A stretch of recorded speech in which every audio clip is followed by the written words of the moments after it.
Aloha and welcome to my mediation video. So we're going to be talking about the scenario from the mediation lab. On one side we have the Howleys who want to have a Howley club, and then on the other side we have all the other cultures at BYU Hawaii who are not in support of the Howley club, and they had a rally and there was some fighting, and so now BYU Hawaii is mandating that they go into mediation. So in this video, I'm just going to be talking about some of the things that I would have personally done going into the mediation, and some of the things I was nervous for going into the mediation and how I was going to prepare for that, and then what my hope for the end of the mediation would have been. So the first thing that I would have done was take a good portion of time in the beginning to really get to know both sides of the mediation. And I think that this is really important, and I felt like we kind of skipped over it a little bit when we were practicing. But I think it's important to build that trust so that they're even comfortable talking in the first place. And I think it's important to also let them know that you're a genuine person and that you genuinely care about them and their wants and needs, and that you're not just there to mediate and get it over with. And I think it kind of helps break the ice a little bit and not just jumping straight into the mediation. So an example of some questions that I would have asked them would have been like, how long have you guys been in Hawaii? How has your experience been like? Have you liked it here? Are you involved on campus?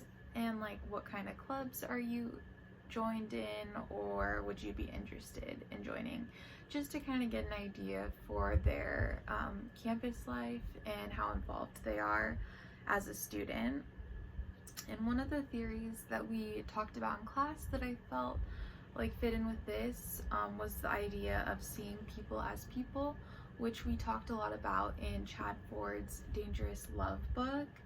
And there was a quote in this book that I liked, and I have it written here, and it says, "To transform conflict, we need to turn towards others, put down our physical and emotional weapons, and really love the people we are in conflict with."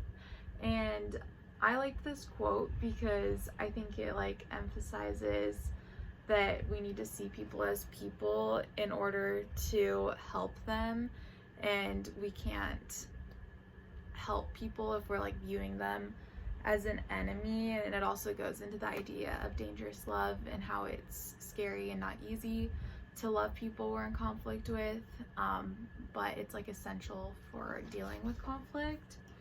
And I think especially as a mediator, this is important because you can't have any hard feelings towards people. Your job is to see them as a person and not an object, and have their best interest at heart. And you don't want them to think that you're just there to be their mediator. You want them to know that you really do want to find a solution for them that benefits everybody. And so I think a good way to see them as a person, as a mediator, is to take the time to get them to know them as a person and let them know that the outcome for this is in their best interest. So the second thing that I would have done would be to let each side explain their side of the story. So I think in the beginning, it would be important to set rules so that everybody, when they have the floor, that they listen without interrupting or making comments, so that when one side is telling their side of the story, that they feel like they're in a safe place to talk and that they're not getting interrupted by either me as a mediator or the other side.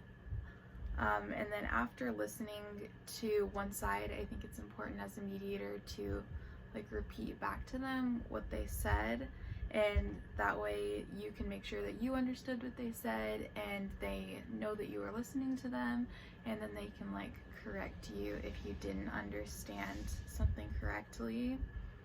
And one of the theories that we talked about in class that I think goes along with really listening and understanding each side of the conflict is from Empathy and Mediation, which we read by Dorothy Nose. And this reading just talked about the theory of empathy and emphasized the importance of not just having empathy in mediation, but making sure that both sides have empathy towards each other. And I think, a quote that I liked from this actually, I have written here, and this one says, "Because conflict is a crisis in human interaction, one response is to be self-absorbed. Within the crisis lies the opportunity for recognition to acknowledge a contrary view." And this was from the reading Empathy in Mediation on page 4. So I liked this quote because when there's conflict, a lot of times we just are thinking of ourselves, but I like how this says that it also is an opportunity to like look to the other side and to kind of open your mind to new possibilities. So I think empathy, trying to, as a mediator, really to get both sides to see it from a different perspective, because there's really not going to be any improvement in the conflict unless they can have empathy towards each other. So as a mediator, you need to understand their priorities and what they need out of it, and then try and find shared understandings between them and both of their priorities, so that maybe you guys can get to the point of appreciating the differences between them. And the goal at the end of that would be to improve interpersonal understandings, so that they understand each other better and not necessarily make them best friends. So in this situation, it would be making sure that both the Howleys and the other cultures represented, that they could come to some mutual understanding and that they would be able to understand each other better so that they could have some empathy towards each other. And I believe that that's only really possible through really listening to each other and trying to understand each other. The third thing that I would do would be to reframe the conflict so that they have to see it from the other person's point of view. I think it's easy to get stuck on our side and not consider the other perspective, but it's kind of crucial to step outside and look at it from the whole perspective. So I think getting rid of bias so we can move forward is really important to find a solution. So one of the theories that we talked about that went along with this was conflict narratives, which we read by Bernard Mayer. And he was talking about how we use narratives to explain our understanding of conflict and how it's important to question our narratives. So our narratives would be, in this situation, the Howleys see themselves as the victim and the other cultures are like the villains who are keeping them from celebrating their culture, and vice versa for the other cultures versus the Howleys. And so he said it's important to question our narratives and like, is this the actual truth? Because you guys both have different narratives, so how can one both be true for each other but not true for the other? So talking about those narratives and talking about like opening a discussion about how they're viewing each other. So I thought that it was really cool that he said that you don't have to agree with their narrative, you don't have to agree that they are right, but come to a realization that their truth is true for them, even if it's not true for you.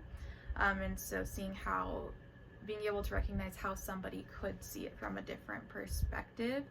And I think this is important because breaking down the narrative opens discussions that will allow us to see conflict from a different perspective.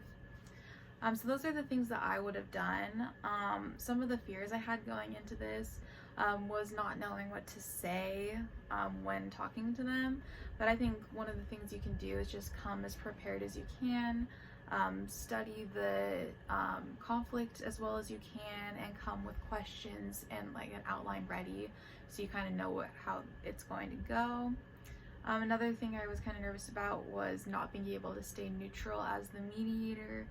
I have my own opinions, and it's kind of hard to not let that sway in here, but I think it's just important to like put your personal feelings aside and check them at the door and just focus on the needs of the individuals.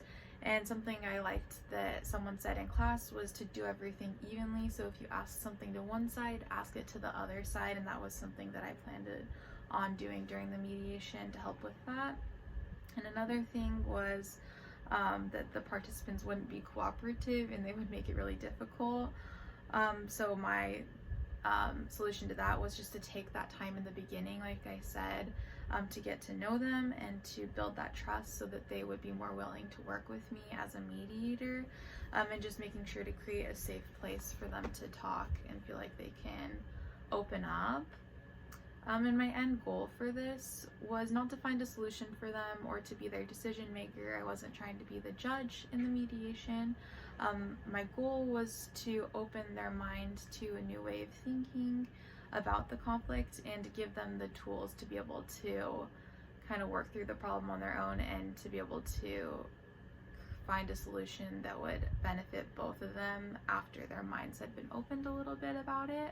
And so I think an ideal in this situation would be to like soften the hearts of the Howleys and the other cultures on campus and be able to open them up in a way that they can think differently about the situation and understand the other side better and come up with a solution that seemed fair to them. So that could have been a lot of different things. It could have been them like coming up with terms that they were okay with, maybe having a newfound like respect and understanding for one of the sides, and either allowing the Howley Club to exist, or maybe the Howleys being like, you know what, actually I see why that would not be okay with you guys, and or we want to respect that. But overall, just having that mutual respect between each other, that they would be able to understand what was best for everybody in the situation. Yeah, but thank you for listening, and that is some of the things I would have done and some of the fears I had and how I was going to deal with them and what I hoped to get out of the mediation. Thanks for listening.